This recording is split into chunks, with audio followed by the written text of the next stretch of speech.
हम आपको टीवी पर बहुत देखते हैं। आज हमने कहा कि कोई बात नहीं, आप तो हम यहां आते रहेंगे, आप हमको डायरेक्ट देखते रहना।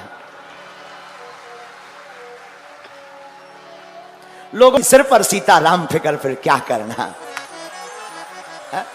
लोगों का ऐसा मानना कि हम रिएक्शन में, हमें लगता कि हम अपने राम जी के एक्शन में हैं और हनुमान जी और हिंदू राष्ट्र के डायरेक्शन में हैं।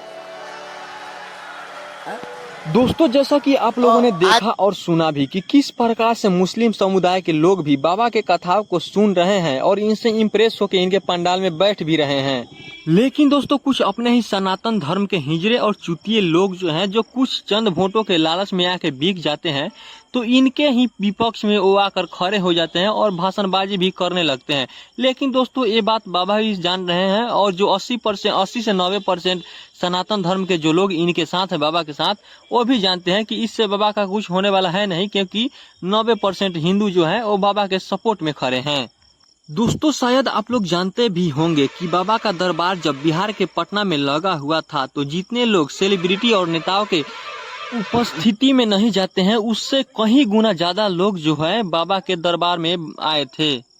दोस्तों, वो लोग सिर्फ कथा सुनने के लिए ही नहीं थे, बल्कि जब बाबा के ऊपर कोई संकट आए तो उसमें से जितने थे, उसमें से 80% जो सनातन धर्म के लोग थे, वो शस्त्र उठाकर भी बाबा के सपोर्ट में खड़े हो सकते हैं कि आ जाओ, कौन आता है। लेकिन दोस्तों, शायद आप लोगों ने ये वाली कहावत सुनी होगी कि जब लकड़ी के बेट कुल्हाड़ी के पीछे ना होता तो कुल्हाड़ी किसी और लकड़ी को काट न पाता।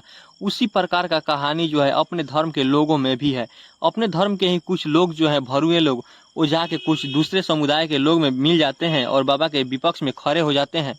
दोस्तों, यकीन मानिए, यदि अपने ही समुदाय के कुछ लोग इनके सपोर्ट में ना होकर विपक्ष में भी ना होते, तो ये भारत जो है कब का हिंदू राष्ट्र घोषित हो गया होता और सभी लोग हिंदू राष्ट्र में जी रहे होते।